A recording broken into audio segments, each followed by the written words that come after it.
Hi, I'm Desiree. And I'm Sharon. And this is the Other What podcast.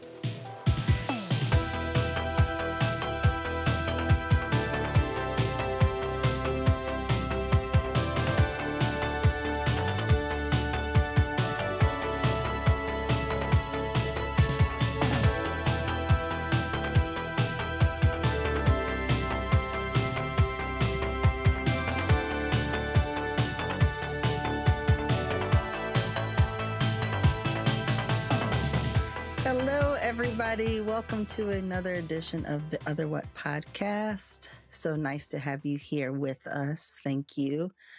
Today, my good friend Sharon and I, we're feeling a little hungry. So we thought, let's talk about restaurants. Wait, hungry or hangry? I think that's the question. We're laughing. We're not hangry, right? Okay, that's not right. quite. We can get hangry and nobody wants that. Yeah, we love food. Yes. I think Desiree and I have, and I think a lot of people do, right? Like we just have this affinity. It reminds us of things like home or takes us, other places. And then just the stories that these chefs have that they can communicate through food, I think blows my mind. So yeah, we wanted to share our favorite places, both in Atlanta and then outside of Atlanta and internationally as well. And then we want to also share with you guys some of these like awesome queer-owned people of color places that we should all be supporting. And they just make they make amazing food and they're just themselves, which I really appreciate. So, okay. All right. Let's see. One of the first places I think about and love to eat, and you probably know what I'm going to say, the Consulate. We still have yet to go there. Yes. Together. I've only been there once. Consulate. Okay. I've probably eaten there about 4 or 5 times now. Okay. We'll have to go. So definitely. For folks that don't know, the Consulate, it's I think James Beard, maybe, I don't think they have a Michelin star, but they should. It's a restaurant that is close to the Midtown Martyr Station. If you don't know it's there, you won't know it's there. Like you have to really look for it. The food is amazing. Their menu switches every 3 months. They literally have a special night that gets booked out days in advance, and they spin a globe, and wherever they land, they will make the food from there for 3 months. So they go and find recipes, bring spices, seasonings back. And it's amazing. It's owned by a husband and a wife. The wife is the chef. She's Asian. The husband is Black. And he's an interior designer. He used to run art galleries in New York. Absolutely amazing. Really, really cool people. Great, great restaurant. Highly, highly recommend it. I love it. So funny story. The reason I haven't been there in the last 3 months though, is that the last menu they had, and Andrew's gonna chuckle, it was Hungarian food. Yeah. And I was like, I am not eating Hungarian food because I've had Hungarian food. I'm not doing it. So that's why I haven't been. So I actually, I don't even know what this new one is. So maybe we can go to this new one. Yeah. Well, even when they have the menu, those crazy menus, there's still some staples from previous ones. Like there's always like these lamb tips that I absolutely love that are always on the menu. So you can still get something you would enjoy. Their cocktails are amazing. That's awesome. That's awesome. Yeah. So where I'm going to take everybody is Buford Highway and Duluth. Like we're going to go. Oh, they're doing a Hawaii menu now. Okay, Desiree, we're definitely going to the Consulate. I love Hawaiian food. Actually, that's one of the places we're going to talk about it in the third segment, but there's a great queer food truck. 2 lesbians own it, and they do Hawaiian food. Nice. Love these girls. Anyways, all right, where I'm going to take you guys is where I go almost every weekend. I'm up on Buford Highway or Duluth with my parents because all the Asians are freaking north of the city now. They've all moved from the Buford Highway area and they've moved all north. So Sewanee, Johns Creek, Alpharetta, Duluth. It almost like Duluth is considered Koreatown now. There's so many Korean restaurants up there.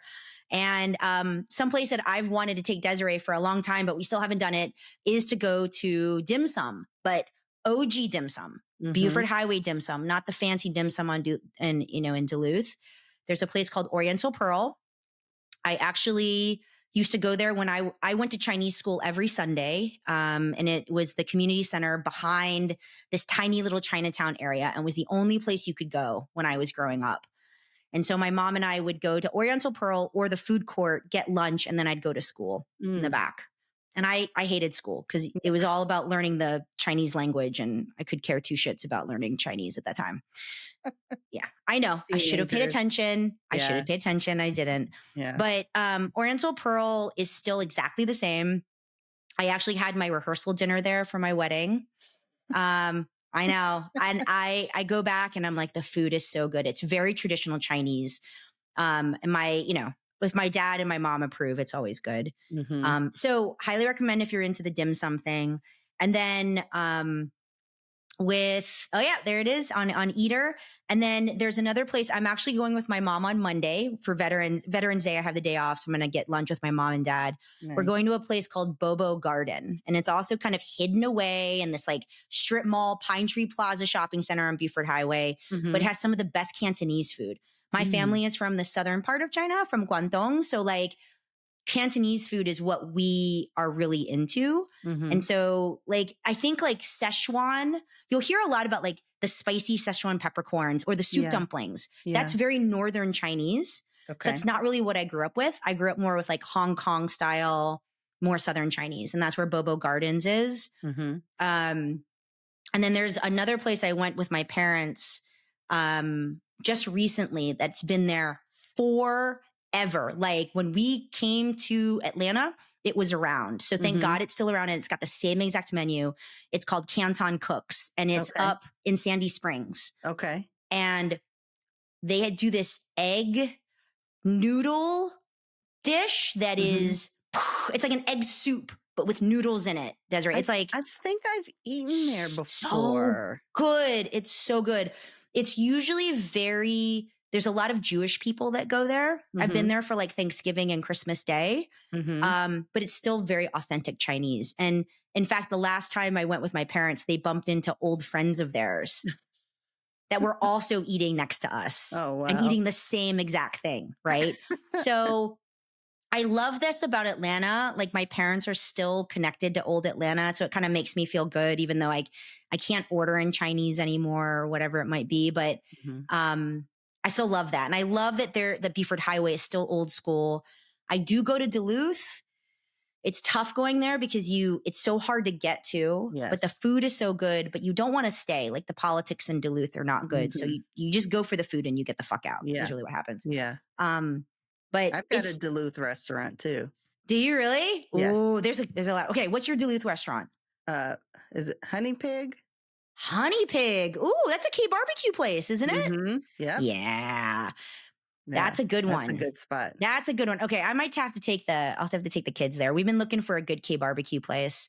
The other place in Duluth that I highly recommend is on the Michelin list, Snackbox Bistro. It's Laotian food. Oh my God. It is so good. And it's like a casual cafe and they just got nominated again to the Michelin list. Yes. It's so good. I got squid on a stick and it made me so happy. Like I'll share the picture with everybody on the Instagram page. It's like, for some reason, anything on a stick just makes me smile. Like kebab it. Kebab that shit. For me. Yes. Kebab that shit. Kebab that shit. Put yes. that on a t-shirt. So that's probably one of my, like, if I go out of town, like that, like outside of Atlanta, it's kind of my home food place, right? I really appreciate that. Atlanta, for all its things, there's a huge Asian immigrant population and I'm really grateful for that. What's weird though, it's all outside the perimeter. Like you can't find good Asian food. It's very far and few between that you can find good Asian food in Atlanta.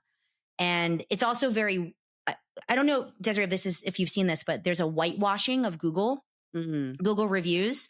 So if you look up a lot of the restaurants that I've mentioned, they get really poor ratings on Google reviews because, no offense, my Caucasian friends and American friends, you guys are all expecting a high level of service. Yeah.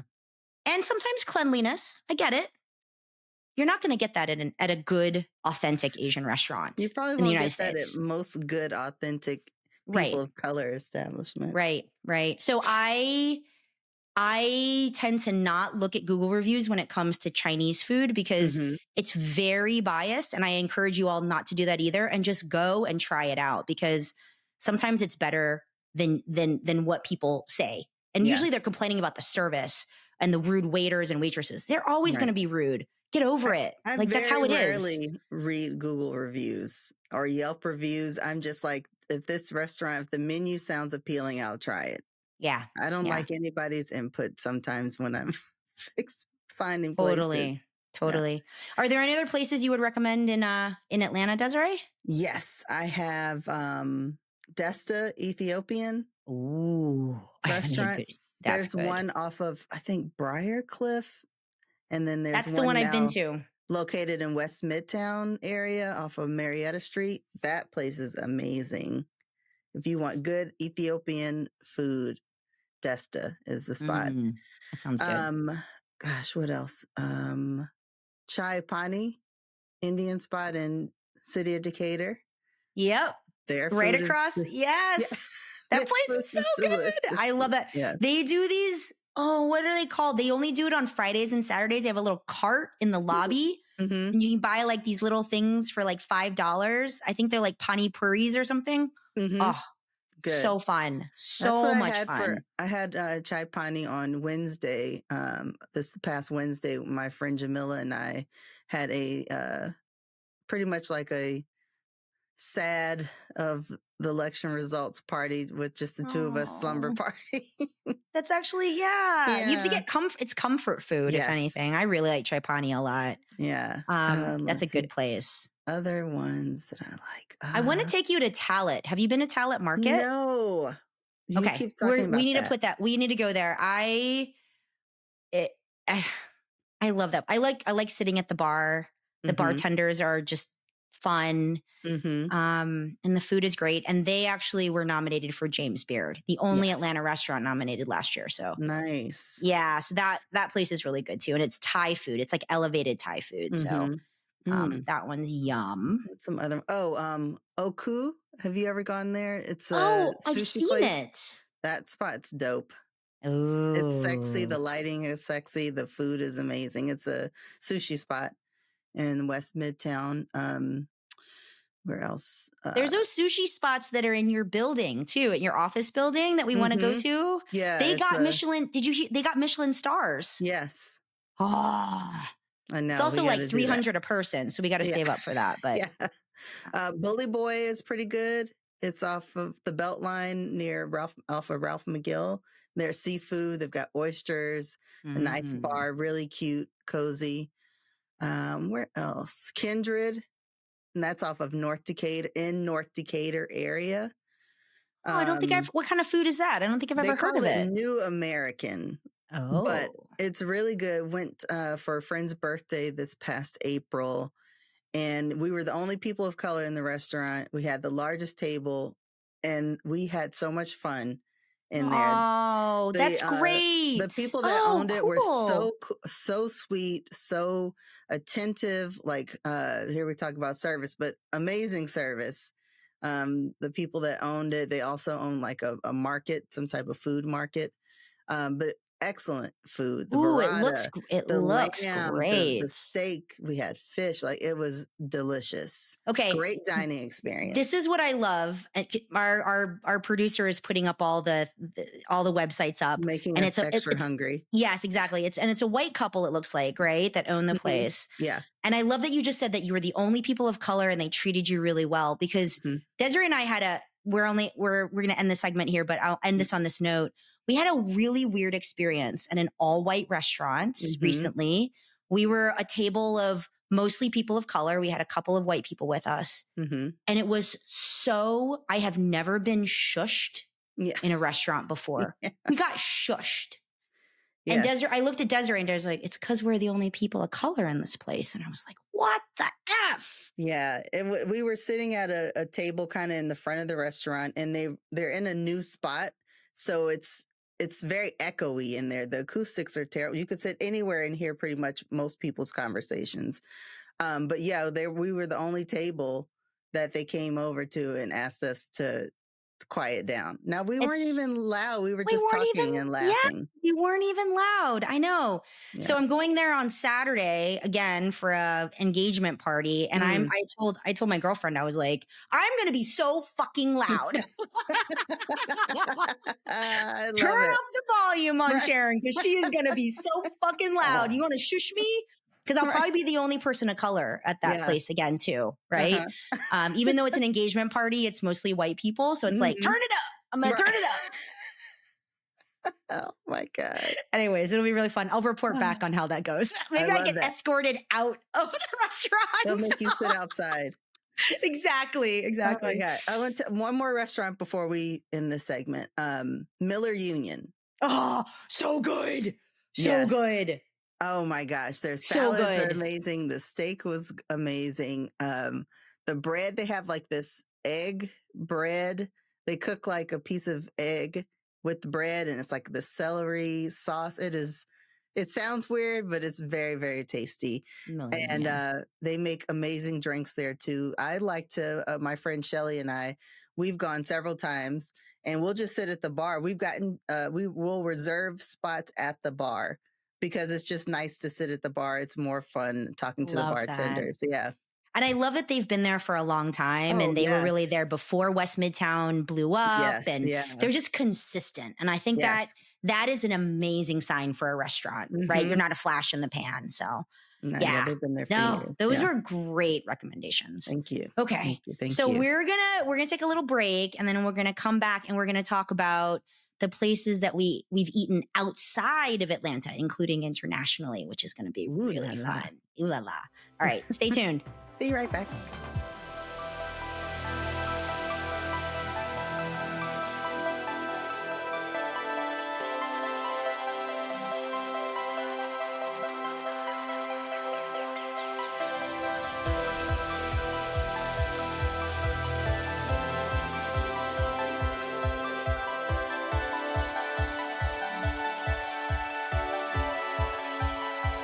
Hey everybody, thanks for coming back with us on this food journey. Yes, we love our food. Yes, we do. It is a passion. Like, I actually book travel based on where I want to go eat. So right now it's Austin because you want to go to Kristen Kish's restaurant. I also follow a lot of celebrity chefs, everybody. So that's a lot too. Kristen Kish, lesbian chef, top chef. She's amazing. Ed Lee out in Louisville, Kentucky, who just was number 2, or I'm spoiler alert, but he was in Culinary Class Wars and he did awesome. Okay. I love him. And he's from like Brooklyn, and then he moved down to the South and never left, but he's Korean, Korean American. And then we want to go up to Asheville. There is a non-binary chef that does Filipino food up there. Interesting. And she's been mentioned they've been put on like Bon Appetit's like top 100 or I don't know. So I'm super excited about that too. So anyways, like it's all about traveling outside of Atlanta sometimes to get really cool food. Yeah. So we want to talk about that because Desiree obviously travels a ton.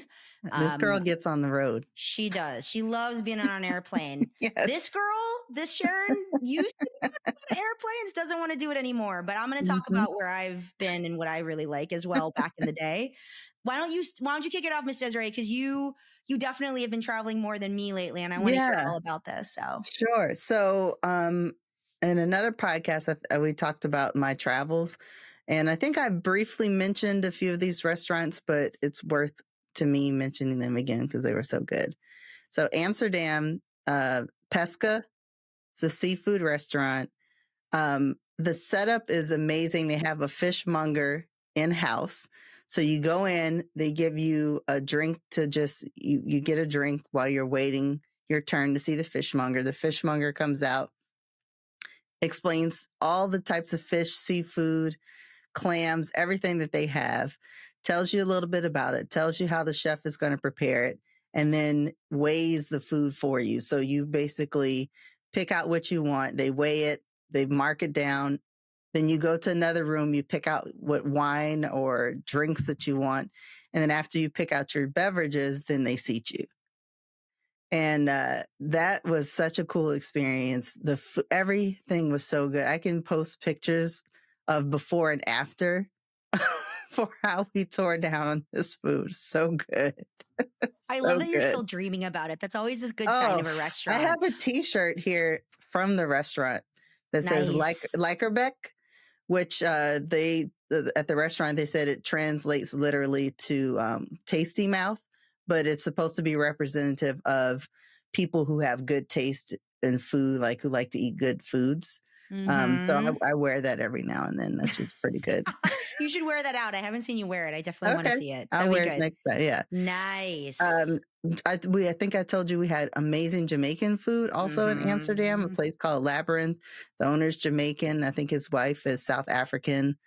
Amazing food. Another sexy establishment. I like sexy places. The menu was sexy. The drinks were sexy. The lighting, like the whole ambiance was really sexy. Abyssinia, which is Ethiopian and Eritrean. We got there like as soon as they opened. And by as soon as they opened, I mean the lady who owns it, since I think they opened in 1995, had just turned the lights on. Wow. So they opened at was it going to be super busy? Is that why you got there so early? No, we were just hungry, and they opened at 11. So we were like, let's get there right when they open. But they really weren't ready to go until close to 11:30. So you guys just hung out for a little bit watching her prep. Yeah, she was prepping and very sweet. Came and took our drink orders. And like most European places now, restaurants, other places outside the U.S., you're not going to be in and out in 30, 45 minutes or an hour. You're going to be there for a minute. So most places we were a good 2.5 hours at eating, drinking, talking, and never feeling rushed. And that's really nice. Much better to me than how we do it over here in America, where they're just trying to get people in and out. Yeah. Turntables. Yeah. Well, isn't that also because like the way that they're being paid, like the wait staff, they're not being paid by tips. They're being paid by the hour. They they have salaries and stuff there. Yeah. You can hang out there and it's chill instead of like this like capitalistic got a turntable society. And a lot of those spots don't even do tips. That's right. I went to a lot of places that you don't tip. Yeah, tipping is, it seems very Western, very American to do. Yeah, they don't want to pay their people. Yeah. Yeah, so sad. So sad. Yeah. And then London, the Jarling Express, which was on Chef's Table, Asma Khan. She's got like 3 cookbooks out as well. Amazing Indian food. Highly, highly, highly recommend. Go to Soho, get some food from Asma, go to a show, and then that's all you really need to do in London.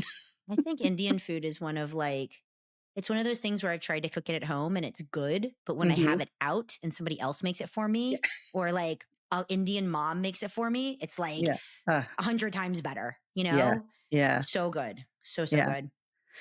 So I think what I'll do, I'll talk about some of the things like domestically. Like I took a trip to New Orleans earlier this year, and we had a communal dining experience with total strangers at this place called Mosquito Supper Club. I have since gone back, and I took our producer Andrew and our friend Edward, and they loved it. Like, if Andrew ever wants to come on and talk about it, his experience was like visceral. Like the boy had like tears. Like, it was amazing. And this is a Midwestern kid. Yes, tears. See, he's saying tears. Yeah. And I think it's amazing. Like the food really moved you because it was South Louisiana home cooking, and they brought it out just like you were having a communal dinner. Everybody at the table was so kind. We all were just foodies and we were open-minded. Yeah, it was just amazing. Sweet potato biscuits. He still remembers this. Like, he's so excited. What I think is amazing is the first time I went there, I went and again, communal table, met 2 chefs at the end of the table, and they were with it was a husband and wife. The wife was Japanese. The husband was from Ocean Springs, Mississippi, white guy. And they had brought the husband's 80-year-old parents with them. And it was so sweet. And I sat next to I sat two from the dad, and they were like, "Oh, we own a restaurant." And the dad's like, "They're being so humble." They are 4-time James Beard nominated chefs, both of them. Wow. And they were just like, oh, we own a restaurant. Like, oh, no big deal, right? So we've exchanged numbers, but Instagram with them. And so I was in work in Mississippi, and on election night, I think everybody needed comfort food that night. Yeah. I needed a safe space because I was in the middle of Mississippi and I didn't know anybody. And I went to their restaurant. It was only 30 minutes away. And what an amazing experience. Shout out to Vestige, Alex and Kumi. Thank you for making it so welcoming at a really hard time of the week, right? And being surrounded by people of color was so nice for the night. You were worried about that. Yeah. I was super worried. And the food, you guys saw elevated Japanese fusion. Mochi cornbread, girl. It was amazing. I dream of the mochi cornbread. And it is weird. You're in the middle of freaking Mississippi, but thank God for people like this. So shout out to them. Shout out to Mosquito Supper Club and to bringing people together and making people just have experiences that they normally wouldn't have. So I'm really like encouraged by that. And I think I would be remiss of me not to talk about Asia. I don't know if we've ever talked about this, but I lived in Seoul for a little over a year, Seoul, South Korea. And then my partner, my wife at the time, was on a tourist visa. So we had to leave every 90 days to get her passport stamped. So we ended up going to Japan 3 times, went to Taiwan once. And the food there. I'm so sorry to hear that. I'm so sorry. I know. It was do all that extra traveling. I know. It was tough at work. I'd be like, sorry, guys, I got to go for 5 days. Got to go get passport stamp. Bye. Right. So I'll tell you, Japan is magical. And we didn't spend a lot of time in Tokyo. It's just, you should go to get the experience, but it's really outside of Tokyo that really has amazing food, beautiful people, the countryside. So Okinawa, we went to Kanazawa. I've been to the mountains up, like a ski resort up there. The food is just, it will blow you away. Like it is amazing. But what I've heard is that it's gotten really touristy. So you just have to be really careful about where you go. So I'm doing a lot of research. We're going to be going in 2025, which I'm very excited about. I think Desiree might be there too. We all might be. My brother Billy and I may join you because we were talking about going for his birthday. So good. And then Korea, I couldn't tell you guys where I ate because I don't remember the names of it. And it's also on a different app because, by the way, if you ever go to Asia, do not use Google Maps. Doesn't work. Yeah. Does not work. So I have to go back onto hopefully my Kakao account is still up, but I saved all these places, but they're all on my Kakao maps. It's Kakao. That's their kind of like their Google of Korea. Okay.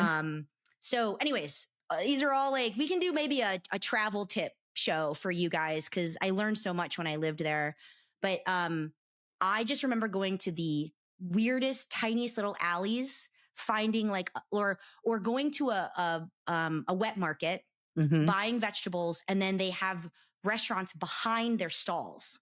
And you just like randomly find one and you go in and it's like the most amazing food ever. Oh, wow. Right? Yeah. So those are the places that I want to go. I'm going to go back to because I only remember it. I don't remember the name of it. I can't, I only remember it because I know how to get there and I know what it looks like. That's the only reason I know.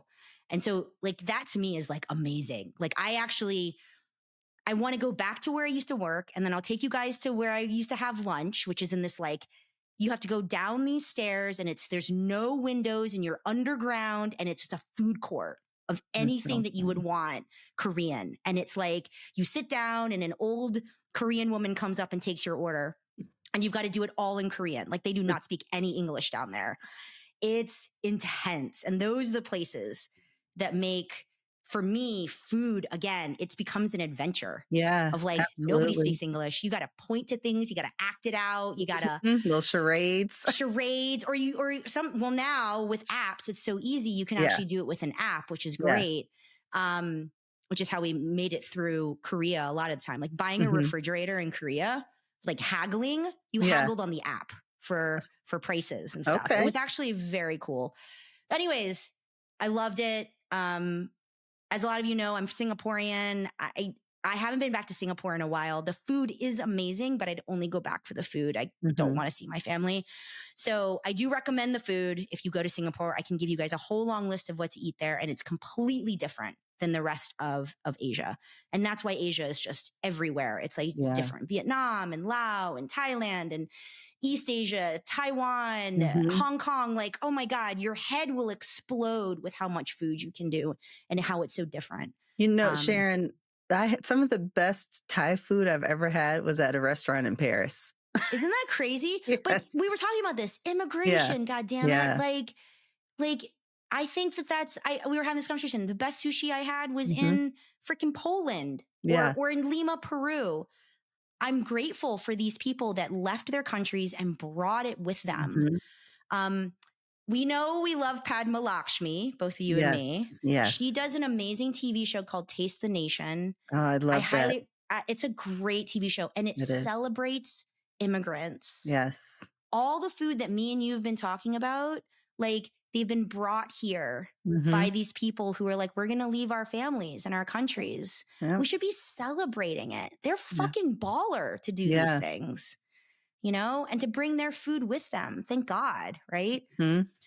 So anyways, I'm really excited about going back to Asia. Actually, I haven't been back in a while. I'm excited for you. Yeah. And I think it's going to be overwhelming for me considering everything that's happened, but I'm also just excited just to be there. And it's weird being not the minority there.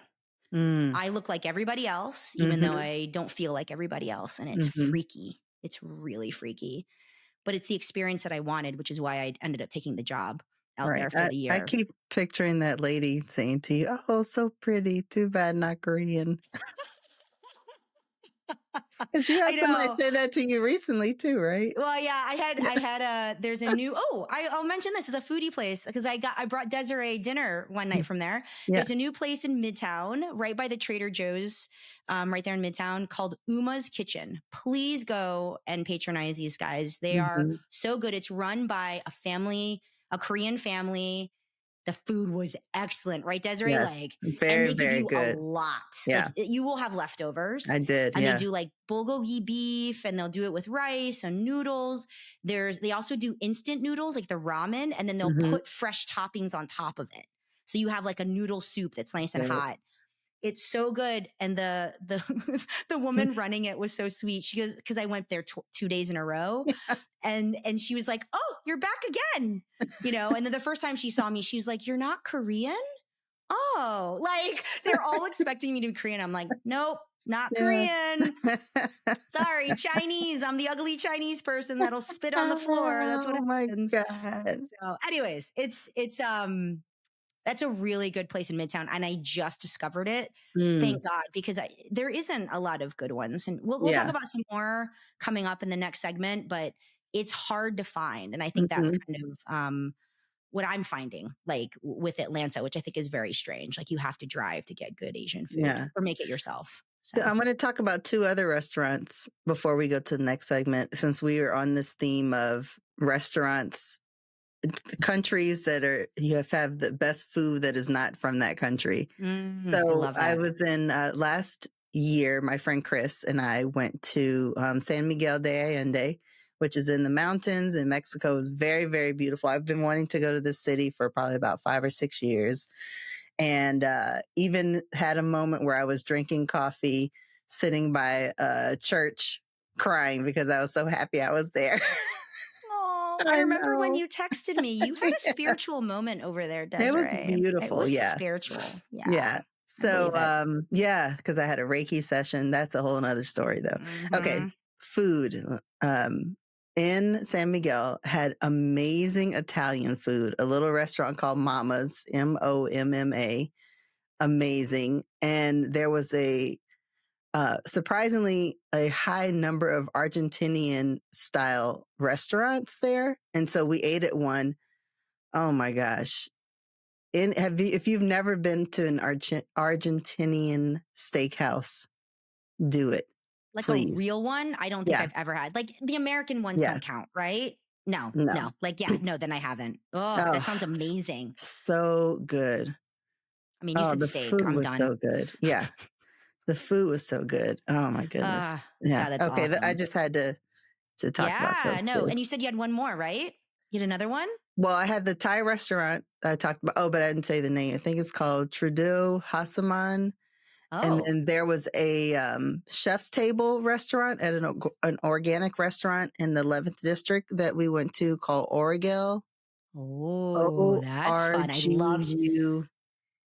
Orgueil. Okay. We'll see if we Oh can my find God, these and so put them in good. the show notes. Yeah, I that love a was good good. chef's table. It was like 10 courses and a wine with each course, and then great dessert and coffee afterwards. It was just really a cute experience. Isn't it amazing? I also I want to mention, I told you guys this pre-show, but like there's surprising places where you can get really good food and you wouldn't even realize it in the States, right? Mhm. Like we were talking about Ocean Springs, Mississippi. Who would Yeah, have like elevated Japanese food in Mississippi? yeah. The other place, and I haven't tried it yet, but I've just like seen a lot of reviews and heard from people. Ogden, Utah has really good Japanese food, like good sushi, which is Mhm. so weird. And Yeah. then what I discovered is that just reading the history of Ogden, there was a Japanese internment camp there back in World Mm. War II. And, Japanese Americans got put there. They were taken away from their homes. If you guys don't know Mhm. the story about this, because in World War II, they just assumed everybody who was Japanese was also working for the Japanese government. Mm. So they put them in concentration camps, essentially, right? And so their homes in most of them were in California. They had nothing to go back to. So they stayed in Ogden, Utah. And so there's generations of Japanese people Wow. now there. And I think it just blows my mind how our history then defines some of these like odd places where you're going to Mhm. find really good food. So Yep. it's kind of cool. Yeah, absolutely. All right. So we're going to take another little break and then come back and we're going to tie this all together because Desiree and I have some really cool queer people of color restaurants that we want to share with you. And this is the exciting part of it's all been exciting, but you know, Right. I like this part because what are we? We're a queer podcast. We gotta sure do this are. stuff. We All right. sure Talk to you are. guys in a little bit.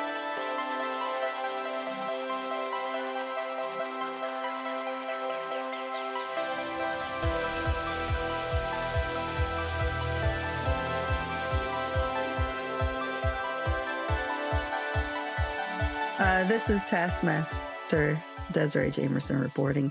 I had to get us back on track. That was probably a 20-minute break we took in between recording sessions of this because we got off on a tangent about travel and food and okay, what are we talking about again in this section? Oh yeah, people, queer, color restaurants. Is that what we're talking about? Yes. I'm sorry for laughing, but yeah, did we go on a tangent? We did. Oh my God. I feel like we're going to be planning some trips here soon. Anyways, yes, we're going to talk about queer people of color restaurants that we love. Yes. Anywhere in the world, if we even know of any in the world. Yes.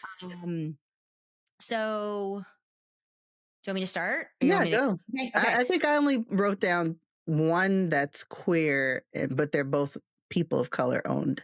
Okay, got it. Okay, so I've got a few. Okay, so here I'll start with the ones that are just. I just love that we have these in Atlanta. Again, thank God. Like we live in a great place that can support queer people of color restaurants. Thank God for that. Yeah. So there is there's a bakery called Lefty Lee's. It's in Avondale Estates.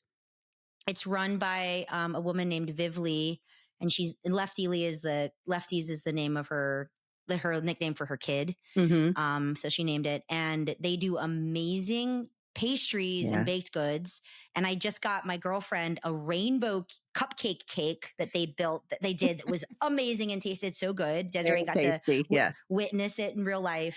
But they also do a brunch, and they do this. So she's Korean, Viv is Korean. So she does this like spin. She does this amazing gochujang fried chicken biscuit with gravy. So it's a Southern fusion. It's delicious. delicious. We have to do brunch there then one day. Yeah, we should do brunch there. And they do milk bread, French toast, and then they'll have all these other like specialty things. It's really good. And I love supporting Viv and what she's doing. And she mainly like hires a lot of like queer people to work in the back. So I love that. The other one is Jen Chan's. Yes. I think all of us know Jen Chan's. Yes. Andrew knows Emily intimately from my wedding. So Emily Chan and her wife Jen have opened up about almost 5 years ago now, a place in Cabbagetown called Jen Chan. So it's Asian fusion. Emily's white. Her wife is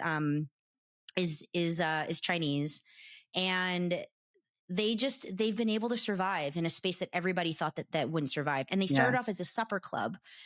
And my one claim to fame with them, I knew them from a while ago. We've known each other for a while. But when I was in Seoul, they started the supper club before they started the restaurant. And I was the first one to order. Of course, I couldn't order in Seoul, so I ordered it for my godkids. Oh, nice. And the story goes is that Emily totally messed up the order, and it was awful. And so Becky had to like email her, but then Emily like bent over backwards and made it right. And so ever since, like, has just the service is amazing. They are just good people, and they make really good food. So please go out and support them. My job has had catered lunch from them for about 3 or 4 times now. And they are unapologetically queer. Oh, and they will always do that. And they had a big smear campaign happen to them earlier this year. Some people did not like the way that they charge like a 3% additional to the check to cover medical and like insurance fees for their staff. And so people were mean. People get mean on Instagram, and they were threatening the lives of like their little boy. And like, it was bad.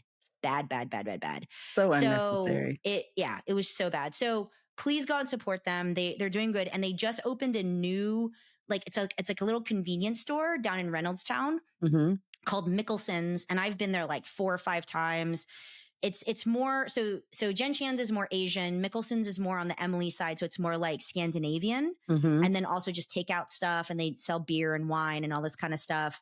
And what we love, me and my girlfriend, they do these Swedish candies that you can't find anyplace else in Atlanta, or at least we don't think we can. And they're delicious. Like if you like sour gummy things, oh my God, they're so good. So please go out and support them. The third one is this adorable food truck called Hapa Atlanta. Hapa, H-A-P-A. 2 queer women. They're together. And I think they're from Ohio. Andrew, shout out to Ohio. They're actually from Ohio. And they do Hawaiian food. I love their spam musubi. If you ever want to get spam, and she gave me extra helpings of their mac salad, because Hawaiians are just famous for their mac salad. Yeah. So you have to just kind of figure out where they are. Sometimes they're at like festivals and stuff, but they're in a mobile food truck, so you just have to like figure out where they are. But they're adorable. They're just so cute. The 2 of them. They're young Asian queers. Gotta love them. Yeah. And then the last one I want to shout out to is one of our favorite coffee places, is Finca de Filter. They have one in Old Fourth Ward. They're going to open one up down here in the South Belt line. And Kayla has done an amazing job creating such an open, welcoming space for queer people. We've been to their wine tastings on Thursdays. We've been to like some openings that she's had for prior. Like, we're just excited that she's around and that we can go there, and it's a safe space to be, to look like this and to like do whatever the fuck we want. Like it's great. So again, thank you, Atlanta. Even with all the shit going on, we can have safe spaces. So I'm really grateful for that. When I made this list, I was like, shit, this is great. Like we live in a good city that way. You know? I could think of 2 gay-owned Black restaurants that I've been to that are amazing here in Atlanta. One is Tea's Brunch. Ooh. And it's right off of Peachtree, like around 7th or 8th Street. Not a fancy establishment, but their brunch and their drinks are on point. And on the weekends, they have a DJ. Nice. I went with a group of 5, And when I tell you, we were up at our desk dancing, at our table dancing. We were dancing at the table. I want to see Desiree dancing at her office desk, you know, when well, she's I like. do that too. Yeah. And it was so great. We were, they played all kinds of music in there. And at one point towards the end, it was close to them closing. We went to, they started playing salsa. And so I was salsa dancing. One of the waitresses was like, can you teach me? So I'm like salsa dancing with her. With the waitress? Yes. Oh my God, that's it was great. so fun. It was so fun. Another spot in West Midtown, and I think they used to have one in College Park at another location, but Virgil's Gullah Kitchen and Bar. It's owned by a gay couple who's friends with a friend of mine. Great food. There's salmon, there's shrimp, like everything is good. They've got like these sweet potato, almost like cornbread muffiny things that are very delicious. Highly, highly, highly recommend to check those spots out. I love that. One other place, it's not a queer owned, but it is Black owned, and it's a soul food restaurant called Busy Bee Cafe. I love Busy Bee. Yeah. Yes. I get so excited. Smothered pork chops. They're so good. Yeah. So you can't go wrong there. Greens, mac and cheese, all the good comfort Southern food. That's a spot to go. And it's been around forever here in Atlanta. There's Kamala. Oh, Kamala and She went to Busy Bee. Of course she did. Yes. So my thing about Busy Bee, go there like shoulder hours or go there early because it's a small place and you'll be waiting. You'll be waiting because it's so popular now. Yeah. Oh my God, it's one of my favorite. Oh, there's Oprah. Look at that. So cool. Everybody's been there. Busy Bee is a good place. I like that place too. Yeah. Have you been to Bomb Biscuit? It's a black female chef, and she just got put on a list for like Bon Appetit's like 10 best chefs in the US. No. It is delicious. Where is it? It's Highland Avenue, like right by the Beltline. Okay. Yeah, and it's so good. They have like a takeout area, so you don't have to wait in line because it's a really small place too. Mm-hmm. But again, I go on like weekdays and there's nobody there, and I'll sit. There's a little tiny bar in the back, and we'll sit there.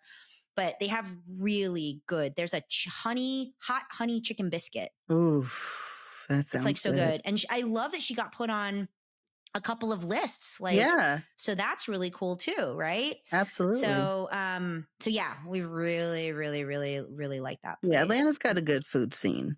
It does. And I love that there's like the Black owned. The other place that I mentioned before was Breakfast Boys. It's Black owned. And it's down in College Park. I've been there like 3 or 4 times in the last like 2 months. I just love going down there, and the food is great, and it's right by the airport. So if like you have some time to kill, don't go to the airport, just go here, and then you can like get to the airport in plenty of time. It's 8 minutes from the airport. Oh, that's great. Yeah. So it's like a perfect little stop, so you don't have to be stuck in the airport. And I go for the brunches mainly, but it's just a really cool spot. And I appreciate there's places like this around. And so, yeah, like it's kind of amazing, like what Atlanta has built. I am so hungry now too. After all this, after this episode, I'm sitting here thinking, what am I going to eat now? I know, right? So let's do this. So what do you have plans for dinner tonight, Desiree? Do you already like? No, I don't. Not yet. Okay. I'm a big planner. So, I want to give a little shout out to this is not a restaurant. He's a food writer. His name is Eric Kim. He writes for the New York Times, and he put out a cookbook called Korean American. He is the cutest, queer little gay boy, Korean, grew up in North Atlanta. And now he lives in New York, and he works and he writes for the New York Times, and he does recipes. And what he's trying to do is make Korean food very approachable, and also bring in a little bit of like American twist to it. So I did a sushi night with my girlfriend and her boys, and which we should put this on the list, Desiree. We'll do a sushi night together. Yes. And kids don't really like raw fish or avocados or whatever. So he has a recipe in his book for cheeseburger gimbap, which is cheeseburger sushi. Yeah. And so the kids got to roll up cheeseburgers. So I put literally American cheese. I made ground beef, and then they rolled it up in rice and then ate it. They Nice. loved it. That They sounds loved fun. it. It was really fun. And I love Eric Kim just published an article in the New York Times about how there's no other chicken wing other than an Atlanta hot wing. And Mm-hmm. and it's an homage to like Atlanta hot wings from a little queer Korean boy who grew up in North Atlanta. We've got I love tons it. of wing restaurants in Atlanta. Oh yeah, we are the wing capital. Yes. Totally the wing capital. And we're also have you seen that Instagram page where it's like, we also are really good at throwing wings on the ground. And so like wing bones are just randomly on a sidewalk somewhere. That's true. Have you ever seen it? No, it's totally true. Listen, when I had Oscar, this joker tried to eat every chicken bone he found on the ground. So you would see me with my hands, like prying his jaw in my hand in his mouth, taking stuff out. I was like that dog parent. No, but you had to because that's Atlanta. And there was a whole Instagram page of literally people posting chicken wing pictures all over the ground. That sounds like anywhere you went in Atlanta. It was actually freaking hilarious. But we love our chicken wings. And so, so Eric Kim did this whole, I just love that he has this homage to Atlanta. I'm like, when is this guy going to come back to Atlanta? We need to meet him. It's so cool. So I don't know. I love that Atlanta has kind of had this, like, you know, we've got these like second generation immigrants here. Thank God. Yes. Right? Yeah. This is it. This is what we're doing. And it's good to see a lot of the places that we liked back in the 90s and when, you know, being kids growing up, that a lot of those places are still around too. That feels good. It does. It does feel good. And they haven't changed. I mean, you have to worry about the change, right? Because like the Beltline has changed so much. And there are a lot of places that close, like RIP. Yeah. That, you know, you're really sad about. At the same time, the ones that have really lasted, I mean, the food is just solid. And I think that's what, you know, so I'm grateful for it. Me too. But anyways, that was fun. I love talking about food. I could Me talk about too. it all day and long. I think everybody has listened is now hungry also. So yes, I think we should all go figure out what we're going to eat. Because I am so hungry. Yes, I know, right? I know. Last weekend we did burgers. What are we going to do this weekend? We do love our burgers. We do. I love a good burger. Oh, me too. Yeah, me so too. good. Yeah. All right. Well, everybody, go get something to eat. My mouth is now watering. Yes. I'm salivating. I'm like literally like all over myself right now, wiping it off my chin. Yes. We love talking with you guys, and thank you all for listening. We were just talking about how humbling it is that y'all are listening to us and you're taking out time from your schedules to hear us ramble. We hope that you get a lot out of it, and please contact us. We love to hear from you, and you know, on all the other things that we could be talking about. But we'll catch you next time. If there are any stories that we've talked about that you want to hear more about, let us know that too. I'm sure we can extend them. Yeah, totally. And right. We're on Instagram and Facebook and Spotify and YouTube, and there's merch that you can get still on the website. So check us out. We really do love doing this, and we love that you guys love to hear it. So thank you for that. Absolutely. Love y'all. See ya. Take care. Bye. Thanks for listening to the Other What podcast. If you enjoyed this episode, please subscribe, leave us a thumbs up, and share with your friends. It really helps us grow. This episode was hosted by Sharon Doe and Desiree Jamerson and produced by Andrew Marconi. We'd love to hear from you.